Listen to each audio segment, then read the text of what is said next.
Good evening, everyone. My name is Tuukka Ojala, and tonight I'd like to talk to you about the accessibility, or actually, I think the original title went the varying accessibility of development tools. First off, thank you for the very nice introduction. That summed everything up nicely, and also I think the great talk was just a fantastic overview of what accessibility is and what it really means in the workplace. That makes my job a whole lot easier because now you all know the basics. So thanks for that. Okay, on with the real thing. Well, first a bit of background. So I'm a software developer with about 10 years of programming experience, and about half of that I've done professionally. And most of my career has been centered around maintaining and breathing new life into code bases in various states of legacy. So that work, as some of you probably know, involves a lot of test writing, a lot of bug fixing, bug hunting, doing all these kind of diagnostic kind of things. And a couple of months ago, I made a new professional milestone, or rather I hit a new professional milestone. I used a debugger for the very first time. And now you might be wondering, how is that even possible with that kind of job? I should have used debugger like all the time, basically, every time I needed to solve a bug. Well, the issue with that, okay, I think I still need to tell a bit of background about myself. So I'm a totally blind person. I can't see anything other than very, very bright lights, like the sun shining outside, but that doesn't really help me do my job any better. So I use a screen reader, which effectively converts the information on the screen to speech and braille. And I also use a keyboard to get around my computer. Okay, I won't talk very much about that because you can read the mentioned article, but just so that's basically how I do things. And I can use most of the software that I've ever needed to use for development purposes, but what's the prerequisite for these applications is that they must be accessible. They must be, every part of the UI must be reachable via keyboard, and also the programs themselves have to be screen reader accessible. So the widgets will expose the right kind of information about themselves to screen readers. And I remember trying out debuggers every now and then in the beginning days and years of my adventures with programming, even before I was a pro. And they kind of worked, I guess, but they weren't really approachable. So either they were integrated with an IDE that didn't really work or was too bloated, or maybe the UI wasn't just approachable enough for me. So the UI, sometimes it was inaccessible, a screen reader couldn't read anything out of it, or sometimes it was technically accessible. You could get all the information out of it if you really were desperate for it, but it wasn't really that useful. So I decided that debuggers just weren't worth the trouble because I could deal without them. So I did what I already knew and started to use logging very heavily, and I became pretty good at it, even if I say so myself. So that enabled me to get this far in my career without ever touching a debugger. And also, I'd like to think that not relying on a debugger made me a better developer. So in that respect, I guess you could call this a success story. So I found a new path where I could get all the things done that I needed to get done, and in the process made me a better developer. But there is an important distinction in this particular case that we haven't got in many others, and that is I had a choice. I had a choice not to use a debugger because it's not actually a necessary tool for much of anything. But the same can't be said about a number of things that I need to deal with every day. Enter project management software. So, as we all know, every professional software development team uses one of these. So there might be Trello, there might be Jira, GitLab projects, Asana, what have you. All of these, or rather none of these, are accessible. Some of their clients, like mobile clients, might be accessible to some degree. Some of them don't even have those, but none of them that I just mentioned, and probably this applies to most other project management software in general, is really accessible on the desktop. And of course, that's where we use these pieces of software. And the primary problem with these tools is, well, that they might have like semantically incorrect HTML, or the keyboard navigation might be lacking, and things like this, like the common accessibility pitfalls that we encounter like all the time, the people who need these things. But the real problem, I think, is that think something like a Kanban board. It's really a spatial experience. The whole thing basically is around builds up around the idea that you can see the lists at once, and you can really easily move the cards around, reorder them, move them to different lists, and you have a very easy at a glance view of how everything looks like something how you would arrange your sprint, for example. But something like that doesn't really work for a blind person because we need, or rather, we can't really access on a computer anyway. We can't access multiple information sources or information points at once. We can see only the bit that's like under our cursor. So in that way, the proposition of what Kanban boards have doesn't really work for us. And what they could do, I suppose, is they could have some kind of alternate output mode where it would be everything would be nicely laid out in text, for example. But none of the tools that I've seen really implement that sort of thing. So this is a pain point for me almost every day in my life, because of course I need to access like our Jira, for example, just to check for new tickets and things like that. And it's not that I can't use those tools at all, but it's really inefficient, and I just don't get any of the speed benefits that my sighted colleagues do. And it got so bad eventually with one of my previous projects where we used Trello for task management that I had to relegate basically any board operations like prioritizing cards and moving them to different lists to a sighted team member on sprint reviews, because it was just so much work that I really couldn't concentrate on the customer. I couldn't concentrate on the things because I had to put all the brain power that I had at that particular moment into operating software. And that's something that I think was really, well, in the beginning, it was really embarrassing for me because I was a lead developer after all. I should have been able to do these things, but the software that we were using didn't just make it possible. And now you might be wondering, well, aren't there keyboard shortcuts to any of these, or rather all of these tools? Yes, there are. Jira has a great set of keyboard shortcuts, and so does Jira.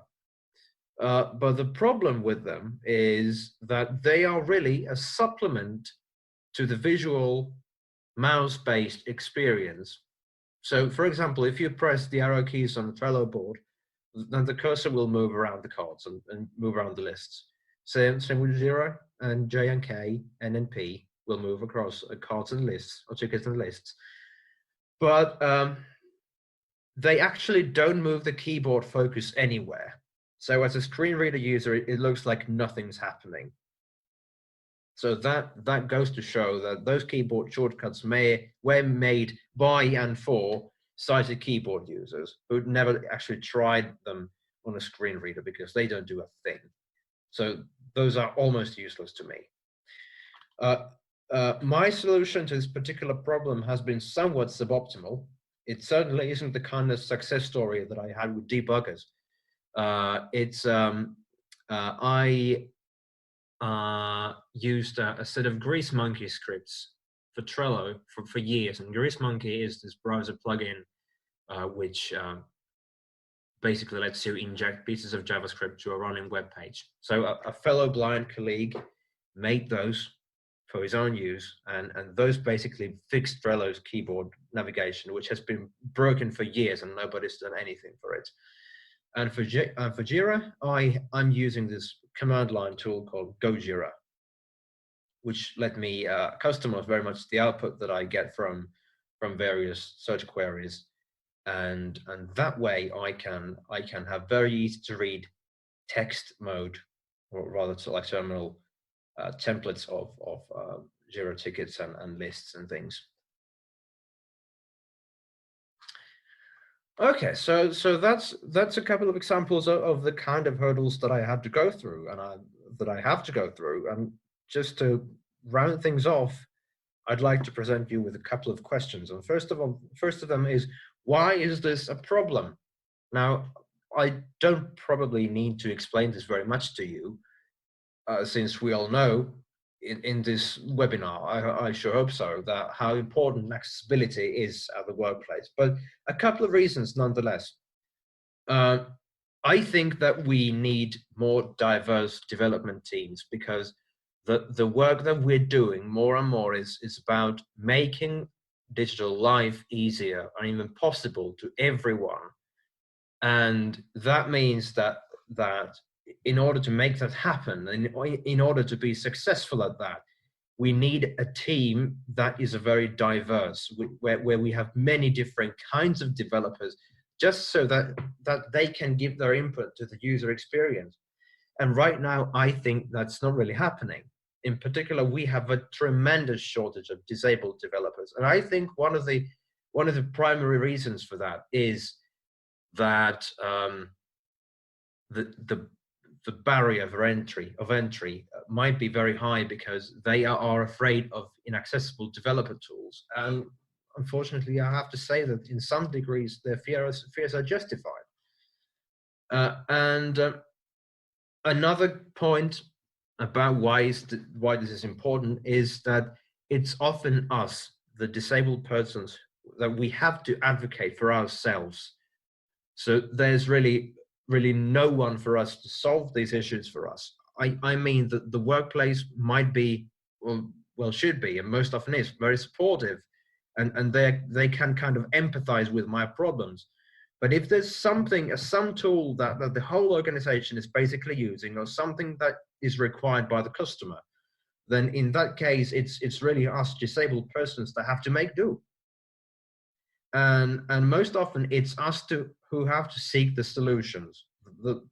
Our employees, they mightn't have the know-how to really help us or really present us with anything. And about this, I've got a good example. Back in 2016, when I joined my current employer, they were using Slack, and we are still using Slack, mind you, but that was the case back then. And we were a company of around 250 persons. So it was not a large one, but still rather a big one, considering that it was a rather big number of people to make any sudden tooling changes. And why it's relevant is because back in 2016, Slack was almost inaccessible. And as we all know, almost everywhere where Slack is used, it's the backbone of workplace communication. So that was a real problem for me, because I just got thrown inside the piece of software, and I was like, okay, I can't use this thing. Or again, it was technically possible to do that, but it was so slow and so ineffective that I couldn't really do any kind of meaningful participation in workplace chats until I found out about the XMPP gateways. Some of you might remember that thing.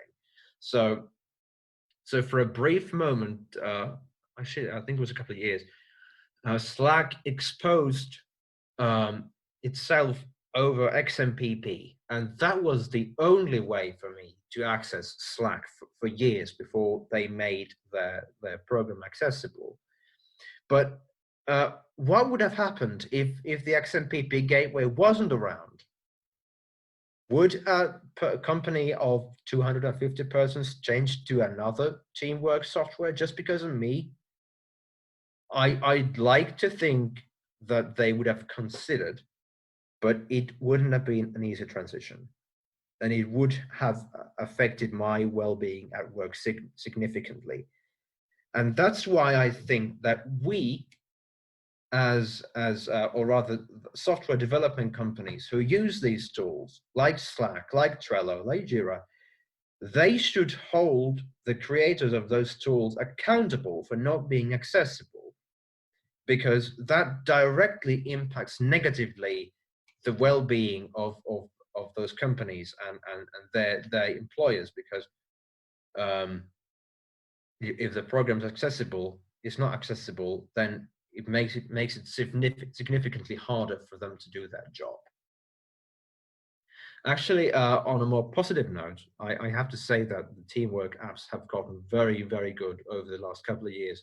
Like Slack is very accessible, Microsoft Teams is very accessible, and I think we are kind of slowly starting to see light in the end of the tunnel, as it were, for whatever reason. So something has apparently happened, and things have been raised enough for them to improve, or attention has been raised enough for things to improve.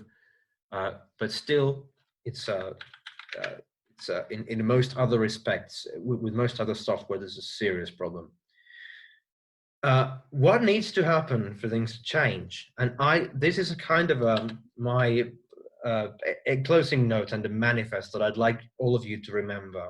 I know I haven't had any slides because I wanted you to listen, but this is something, if you don't remember anything else, then please do have at least this in your minds. So accessibility is a mindset, and it's a willing to make things happen for everyone, regardless of disability. It's not a feature which could be prioritized. It's not an implementation detail. And most certainly, it isn't something that can be bolted onto anything without the team understanding what they are doing. So the whole team has to be aware of the very wide and varied user base that programs might be having, and they have to have the understanding of what needs to happen for their work to be accessible. And companies must understand that the tools they are choosing and the tools their teams are using might inadvertently be forcing potential team members out because they aren't accessible. And that's a point that I think hasn't been raised well enough, because we are still seeing inaccessible software in our workplaces and not nearly enough attention raised about it. That's all for me for now. I'm open to any questions, but for now, thank you very much. Thank you so much. That was awesome. And we do have some questions. So a question from Otto. Have you sent feedback about accessibility issues of development tools to their developers? If yes, what kind of reactions, if any, have you gotten from them? P.S. As a blind person, I also hate Trello. Great to hear that. I share your pain. Definitely I do. I have sent feedback, not nearly enough, but every now and then I get so fed up that I do. But sometimes, unfortunately, it's just easier to get on with your day and just do whatever it takes to make things work, because even if you send feedback, then it doesn't really help you in the moment, as it were. But whenever I sent feedback, the response has always been very positive. Like they sometimes they have promised a fix that it's up and coming. Sometimes they even say that, okay, this is on our backlog and we are going to fix it. And sometimes it's like, okay, thank you for your message. We forwarded it to somebody, and then nothing comes of that. And in those cases, I believe it was just a matter of prioritizing it. It's so low that nothing came out of it. But I have to say that Slack in particular have been very nice to take my feedback. Like they have responded instantly and have been very detailed about how the issue was written down, and if there's a fix coming up, and they just took these things very seriously. So I'd say things have gotten better over the years, but they're still not quite where I'd like them to be. Yeah, that's super interesting. So I feel like when a person, I mean, just in general, when someone sends feedback to developers, it feels like you're just sending things into a void, you know? Sometimes, yeah, and sometimes it's even important to as a developer's point of view, it's even important to kind of have that void, because not every wish doesn't need to come through, and every wish doesn't need to happen, as we all know. Oh, absolutely. But of course, accessibility is something that really needs to be taken into account. But if you just send it via feedback, then it sounds like a feature request, which it isn't. So that's I think that's the problem we have with developer tools and accessibility. Yep, I think that's very much, I mean, at Futurice as well, I think it's just an issue with the whole industry right now that, exactly. you know, also for us, it's not, our clients don't fully understand why it's important. Most of a lot of our employees don't understand, which is exactly why we have this accessibility competence, so that we can be taught. But yeah, people just don't understand how fundamental it is to have these features, and so it's just, there's just no money put aside, no time put aside for it. Exactly. Yeah. Speaking of that, how do you think the process should go to integrate this? Like, what do you think are the first steps for talking to our clients about this and integrating, you know, accessibility as just a fundamental part of every project? Well, I think you already taken the first steps that really can be taken, like integrating accessibility into sales materials and bringing it up as early enough as possible. And I think it's really important to mention that accessibility isn't about regulations. It isn't about losing money for nothing. It's about making making your product, your apps or whatever, making it easier to use for everyone, because everyone suffers from situational accessibility. So often people and customers have a very narrow-minded idea about accessibility, like what it is and for what persons. Like it's not once or twice that I've heard accessibility being called just making or catering for blind people. It's not that. Like we might be the most complicated person to cater for, I give you that, but it's still not the only one. And it could be just you and me, just everyone. And I think that's something that might hit it home. Of course, concrete examples are always a good thing, but sometimes that's easier said than done. But situational accessibility is something that I think might win people over. Yeah, thank you. We've got another question. Let's see, it's a long one, so give me a second. So first it starts with a comment. So Trello did develop some features that are accessibility related for existence graphs relying on patterns and not only colors, but those features are completely useless for screen reader users. This highlights the question of prioritization. Accessibility is not something that is uniform. Some features might be problematic for users and help others. What are your thoughts on ways to prioritize accessibility features?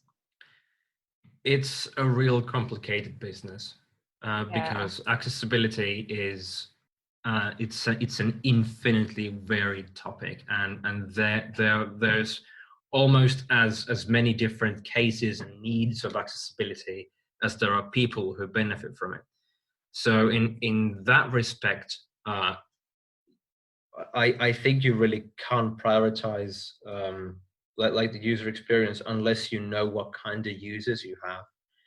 And unfortunately, I know that, for example, if we stack people who are colorblind and people who are blind, as in don't see anything, side to side, of course they are more colorblind people.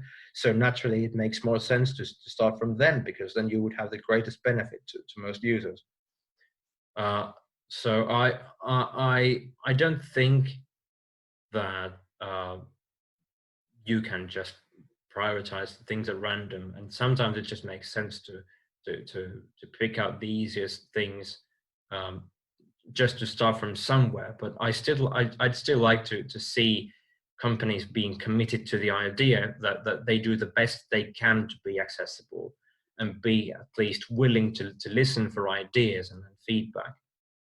But yeah, so like things, for example, something like a project management software, it's a really complicated thing to make fully accessible, because, as I mentioned, something like a Kanban board, it's a very visual concept, and you really need to be innovative to make it work, and that takes time, and that takes money, and that's just how it is.